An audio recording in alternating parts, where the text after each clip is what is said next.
Oh, hello, everybody. I'm going to give it a minute for a couple of folks to join us, Karen. And so thank you so much for you joining us today. Um, so, folks, this face may be somewhat familiar to some of you and very familiar to some of you. This is Dr. Karen Swallow Pryor, who is now a professor of literature and English at Southeastern Baptist Theological Seminary, which is my alma mater, and right here where I am, although she is remote a lot of times. So, does intensives. I was just asking, how do you manage that? Because she still lives up in a, looks like a very beautiful home up in Virginia. So is it a historic home? Yes, it's built in 1912. Oh, nice. Yeah. And you're in the Lynchburg area, right? Right. Yeah. Yes. So, Karen, I think I discovered you probably 3 years ago or so when there was all the furor in the Southern Baptist Convention. There's been um, a lot has come out about abuse and the misuse of power, and you became a very vocal advocate. Is that when it started happening? Tell me a little bit about how it began for you, how you got into this. Yeah, well, it did begin like many of these things through social media. It was really in 2016 when the topic of sexual assault and sex abuse was in the news a lot because of the political campaigns going on then. And it was, right around the time or just before the time of Me Too and Church Too.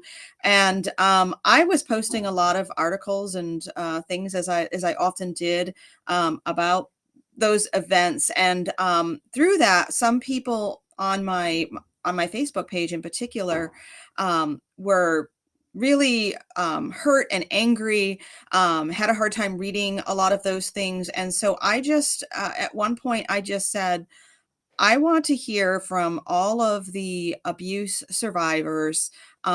Just post here what you wish the rest of us knew about surviving abuse. I won't let anyone else comment. This is just a time for you to post things. And if someone wanted that I knew and could verify wanted to send me a direct message without, that I could then post.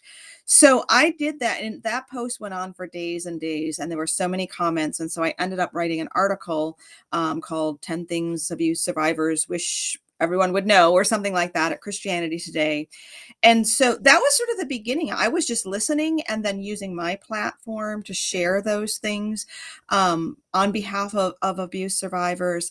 And then, a couple of years later, to fast forward, I mean, this kept going on. Someone who's in the Southern Baptist Convention, who is an abuse survivor, reached out to me, and when some things came to light about the former convention leader, Paige Patterson, and asked if I would help her lead a campaign of Southern Baptist women to have him removed from his current office. And so we did that. We got about 2,000 signatures in a couple of days. And after, our attempt to reach his board, that wasn't successful, and all of those things just happened fast. So that was 2018. He was finally removed, and I've just been listening and learning and using my platform ever since. Yeah, and I really appreciate that. I was at the seminary about in those days, and the thing that was most horrific to me is the fact that they covered up sexual assault that happened on campus, and so I appreciate that you were vocal about that. If we don't say anything, then it just continues. It perpetuates this. Mhm. Um, you know, where I think they just completely minimize the severity of what's happening to people. And I don't think that Jesus would do that ever. So I'm really grateful for your voice and I appreciate it so much. So, um, what are some of the most important things that you have learned in this process? And I will say that the first one was beautiful. You've already said it. You listened. You didn't let anybody else get involved, but you sat and listened. And I could say, as a survivor myself, that a lot of times people assume a lot, they don't listen a lot. So that's good. But go right ahead and tell us what you've learned through this process. Yeah, that really was the first step, was just listening and realizing that other people's experiences are so different that sometimes we can't even imagine what they're like. I've always considered myself an imaginative and empathetic person because I read a lot and I do listen a lot, and yet there are some experiences that it's almost impossible to really understand if we haven't been through them, and that's why it's so important. We think, we imagine how we would respond, and we just can't know unless we've been in the situation, and that's a humbling thing to accept, but we only arrive at that by listening. So that is one important thing. Another thing that you've already mentioned has to do with the cover up.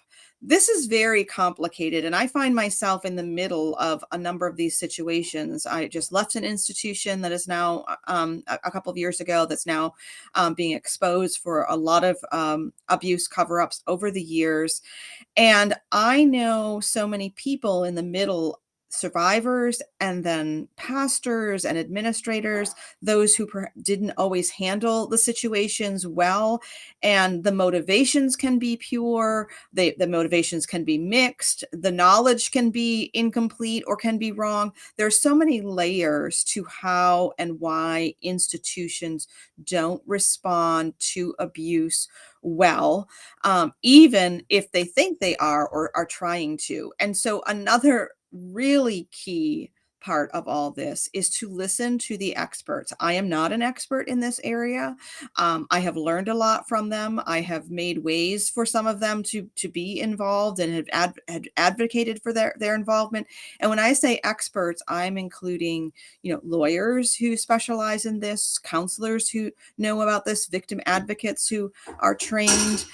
Listening to the people who have experience is so important, and churches in particular, and parachurch ministries, we tend to just think that we can handle everything, but we don't do our own taxes most of the time. We don't represent ourselves. We have legal counsel. There's so many things that we do rightly by hiring experts who know what they're doing, because we can't. And this is another area where we have to listen to the experts, because there's so many things that we just don't know.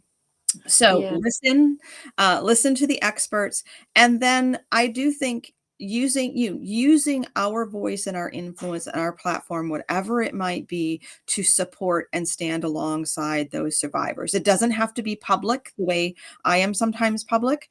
It can be just in a personal relationship. It can be, behind the scenes. There's so much that goes on in supporting survivors behind the scenes that matters so much more than anything you would see out on social media. Yeah. I appreciate that very much. Bringing in experts. And that's the thing. Even I have a degree in biblical counseling from the seminary, and I worked with a church and was part of the counseling team there. And I think, coming out of seminary, I thought, and I still misunderstood, even though I had worked at a domestic violence shelter and I had a lot of training on domestic abuse. Sometimes I thought that we could handle certain things within the church. And I look back now and I truly regret the way that it was handled. We know that domestic violence is very counterintuitive. That's what we teach in our advocacy courses, because a lot of times a person who's traumatized doesn't present well, whereas a person who is manipulative and abusive can present beautifully. Mhm. And so I do like too what you talked about. The institution itself, and there's a comment here. Also, universities don't want their reputations to be tainted and to lose monetary support, especially if supported by churches and private individuals. Mhm. And so I think that's part of it. I think about, Jimmy Hinton, who his Mhm. father was removed from ministry for Yes. sexually abusing, his sisters, and his mother was just devastated. And he said that people would come up and say, "Hey, how's your dad doing?" Nobody ever asked him about his mother and his sisters. And Mhm. that's it. It's like a lot of times men with power, a lot of times are so worried about protecting the reputation of somebody who's fallen. In fact, they will let them go silently and not even say anything about what happened. And so that just frees them up to keep on doing ministry. So I'm really grateful that you were willing to be a voice, and see how it takes such a long time for this stuff to start coming out. Mhm. And the news media and social media has made that happen a lot more readily. I had been hearing those things about Paige Patterson. I had been hearing things about Ravi Zacharias for probably 4 to 5 years before it finally hit the news media, but through social media. And so I think that that's given us a voice that we'd never had before. And you have used yours definitely that way. And I think it's important for us all to acknowledge the reality that abuse and violence happen a lot and everywhere. And that is an unfortunate fact. The problem, I mean, and those are problems, but for institutions, the real problem becomes how we deal with it. And so there is no shame in acknowledging that something happened on campus or in a church. I mean, there certainly are preventative measures that can and should be taken, and the experts can help us with that. But I don't think anyone is unrealistic enough to think that it's just never going to happen. The real test is how we deal with it when someone comes forward. That is the real test. And rather than waiting, trying to cover it up and then years later it coming to light, dealing with it at the time and dealing with it well is the best option for everyone. Yeah, absolutely. I mean, it's not like you can control every person that's on you that comes to your institution and not or even works for them. And so I think it's wise, and it's also loving people well, because the person who's done that once is going to go and do it again to Right, someone else. So right. I think it's just the most loving thing. If we say we're believers, then we need to think about future implications of not saying what needs to be said. Um, so, one more question for you. What are the key things any of us as individuals can do to help address abuse and support victims? Mm. Well, again, I think the behind the scenes kind of support, listening, not always giving advice or trying to fix things, just being a friend to someone, um, and and believing them, and when they come with these stories, and be educated. There are there are things like that we're doing now. There are wonderful books about abuse in the church, like by Diane Langberg. She is an excellent resource. Wade Mullen is another one. Just educate ourselves is as simple as reading a couple of books, listening to these things, and making sure our own churches and institutions have steps of accountability that are in place. Asking, do you know what your church or your institution has in place in terms of preventing abuse from taking place, screening employees and volunteers, and then the steps that are taken afterwards. If there's a case of abuse in your community, in your church community, do you know how that will be handled? Will you be informed? Or could there be things going on that you never even knew about? So it's just speaking up and just making our institutions accountable, because we are all accountable to one another.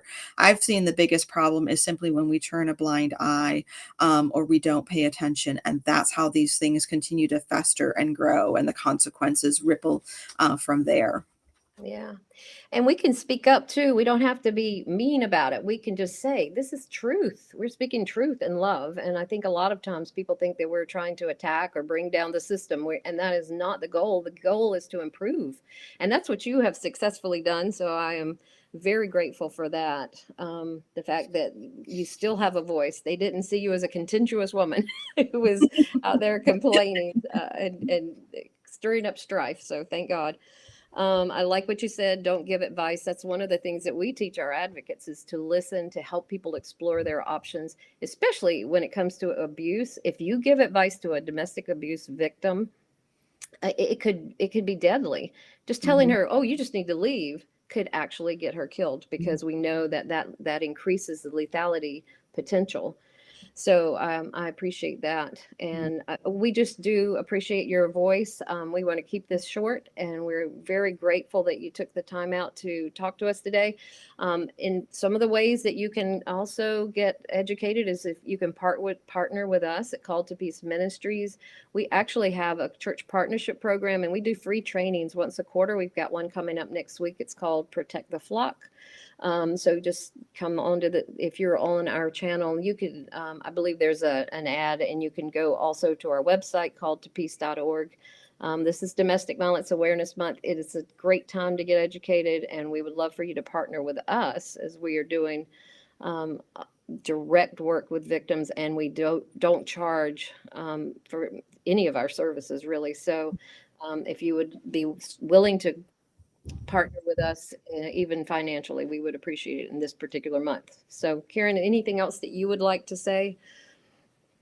I would just urge people to keep their eyes open, keep listening, keep watching, and pay attention to those red flags. Raise questions in love and in accountability, and be a support for all of those who might be involved in an abuse situation. Yeah. All right. Well, thank you so much for joining us, and I hope that we can do it again, and I hope that we actually get to meet in person one day soon too. I do All too. right. All right. Thank you so much. Bye bye.